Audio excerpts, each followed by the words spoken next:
The Children's Book of Christmas Stories, written by Asa Don Dickinson, narrated by Geoffrey Giuliano and the Camden Town Players.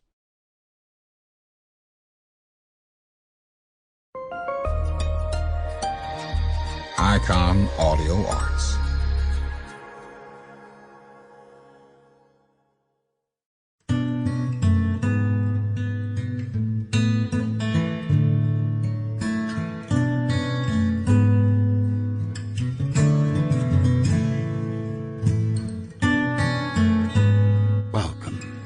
A whole new world of classical literature celebrating the art of writing. There is a very special category reserved for what we generally agree to be stories and tomes which are a significant cut above, which elegantly describe the human condition, winding their way, word by word, chapter by chapter, through a delicate web of beautiful storytelling, as to remain untouched by even time.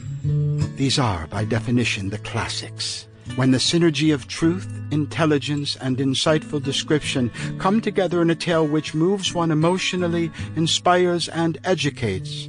These works are indeed classic, to be so in tune with one's literary powers as to create, often from imagination, a story full of emotion, tender at heart, overflowing with some illumined truth from deep inside, so that it can be universally recognized and relived by the eyewitness.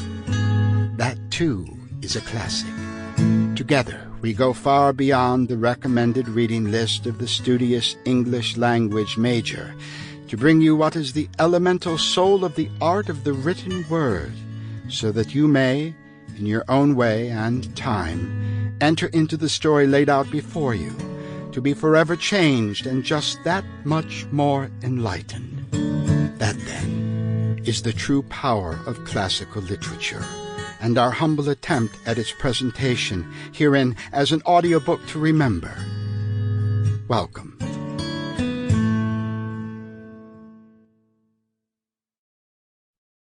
Christmas at Fezziwig's warehouse. "Yo-ho, my boy," said Fezziwig. "No more work tonight. Christmas Eve, Dick. Christmas, Ebenezer. Let's have the shutters up," cried old Fezziwig with a sharp clap of his hands, "before a man can say Jack Robinson." "Hilly-ho," cried old Fezziwig, skipping down from the high desk with wonderful agility. "Clear away, my lads, and let's have lots of room here. Hilly-ho, Dick. Cheer up, Ebenezer. Clear away." There was nothing they wouldn't have cleared away or couldn't have cleared away with old Fezziwig looking on. It was done in a minute. Every movable was packed off as if it were dismissed from public life for evermore. The floor was swept and watered. The lamps were trimmed. Fuel was heaped upon the fire, and the warehouse was as snug and warm and dry and bright a ballroom as you would desire to see on a winter's night. In came a fiddler with a music book, and went up to the lofty desk, and made an orchestra of it, and tuned like 50 stomach aches. In came Mrs. Fezziwig, one vast substantial smile. In came the 3 Misses Fezziwig, beaming and lovable. In came the 6 followers, whose hearts they broke. In came all the young men and women employed in the business. In came the housemaid with her cousin the baker. In came the cook with her brother's particular friend the milkman. In came the boy from over the way, who was suspected of not having board enough from his master, trying to hide himself behind the girl from next door, but one who was proved to have had her ears pulled by her mistress. In they all came, anyhow and everyhow.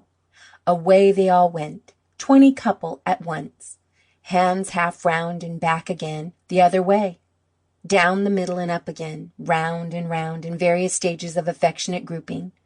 Old top couple always turning up in the wrong place, new top couples starting off again. As soon as they got there, all top couples at last, and not a bottom one to help them. When this result was brought about, the fiddler struck up Sir Roger de Coverley. Then old Fezziwig stood out to dance with Mrs. Fezziwig. Top couple, too, with a good stiff piece of work cut out for them. 3 or 4 and 20 pairs of partners, people who were not to be trifled. Sample complete. Ready to continue?